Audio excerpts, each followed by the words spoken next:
Doctor जानिश है। आज मैं जिस टॉपिक को लेके आई हूँ वो आजकल बड़ा कॉमन है। बहुत सारे पेशेंट्स हमारे पास आते हैं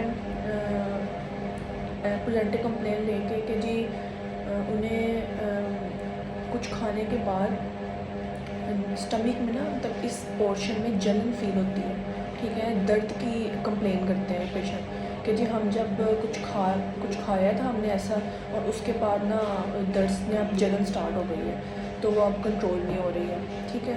और इसमें ज़्यादातर पेशेंट कंप्लेन करता है कि जब वो लेटता है उस टाइम ज़्यादा पेन होती है उसको या जलन होती है, ठीक है। और जब वो कुछ खा लेता है ना उसके बाद फ़ौरन से स्टार्ट हो जाती है जलन या दर्द। इसको हम मेडिकल लैंग्वेज में जर्ड या गर्ड कहते हैं। कुछ लोग जर्ड प्रोनाउंस करते हैं, कुछ लोग गर्ड प्रोनाउंस करते हैं, ठीक है। गैस्ट्रोएसोफेजियल रिफ्लक्स डिजीज़ को कहते हैं, ठीक है।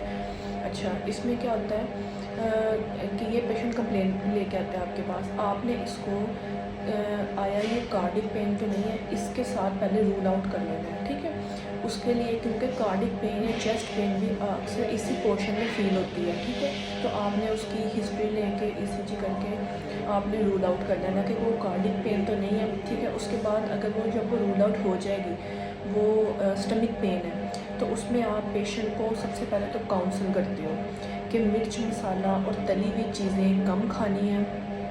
उसके बाद आप उसे कहते हो कि पानी का ज़्यादा से ज़्यादा इस्तेमाल करना है, ठीक है। और उसके बाद जो है ना वो कुछ मेडिकेशन हैं जो आप उसको प्रिस्क्राइब करते हो, ठीक है। उसमें क्या क्या आता है, सबसे पहले हम जो है ना उसके अंदर कोई सा भी प्रोकाइनेटिक दे देते हैं, ठीक है। प्रोकाइनेटिक उसके अंदर कोई सा भी प्रोकाइनेटिक दे देते हैं, ठीक है।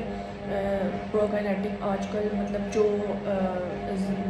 कुछ जो ब्रांड्स इकोनॉमिकली फेयर है और नॉन है वो आप रिकमेंड कर देते हो।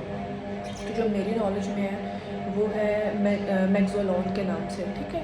मैक्सोलॉन के नाम से एक टैबलेट आती है, प्रोकाइनेटिक्स होते हैं ये, ठीक है। वो आप सजेस्ट करते हो कि आपने सुबह दोपहर शाम TDS जो है ना वो ये लेने हैं, ठीक है। उसके साथ आप अगर उसको वॉमिट की या दिल ख़राब हो रहा है, नोज़िया हो रहा है, इस तरह ही कंप्लेन करा तो साथ आप कोई भी एंटीएमेटिक दे दोगे, ठीक है, जिसमें ग्रेविनेट है या मोटिलियम है, ठीक है, वो भी आप TDS दे दोगे।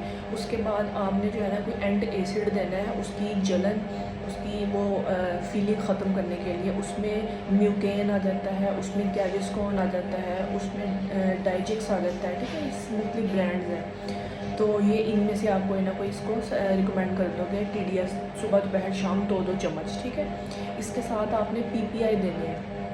PPI में जो है ना वो राइजिक आ जाता है, ठीक है, ओमेगा आ जाता है, ठीक है। इसमें उनके ब्रांड्स आ जाते हैं। तो वो आप दिन में एक दफ़ा सुबह खाली पेट आप उसको सजेस्ट करोगे, ठीक है। जो गर्ड वाला पेशेंट होता है ना उसमें आप सजेस्ट करते हो कि उसको साशे फॉर्म में लें, ठीक है। साशे में मिलते हैं, टैबलेट्स भी मिलती हैं कैप्सूल फॉर्म में, तो आप सजेस्ट करते हो कि साशे फॉर्म में लें। अच्छा, जो पेशेंट्स प्रेग्नेंट होती हैं वो आपके पास आती हैं इस कंप्लेन के साथ, तो उन्हें आप जो सेफेस्ट है प्रेगनेंसी में PPI, उसमें आप उसको डिलेंजो के नाम से आता है, डिलेंजो DR, वो आप सजेस्ट करते हो कि आप वो लें, ठीक है। अच्छा, ये हो गया। साथ में आपने इसको ये दे देनी 5 से 7 दिन की डोज़ दे देनी है कि यह आपने साथ में आपने उसको प्रिकॉशंस बतानी है कि मिर्च मसाला और तली हुई चीज़ें नहीं खानी, और अपनी थोड़ा डाइट अपनी थोड़ी रूटीन को सेट करना है, वॉक अपनी लाइफ में शामिल करनी है, पानी का ज़्यादा से ज़्यादा इस्तेमाल करना है, तो आहिस्ता आहिस्ता ये सिम्टम उसके रिलीफ़ हो जाते हैं, ठीक है।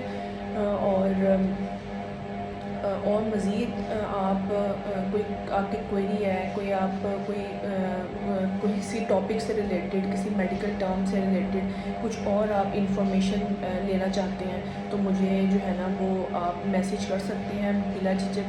कोई टेंशन वाली बात नहीं है, मुझे आप मैसेज करें, मैं आपको आपके क्वेश्चंस का रिप्लाई कर दूँगी, ठीक है। ओके जी, अल्लाह हाफ़िज़।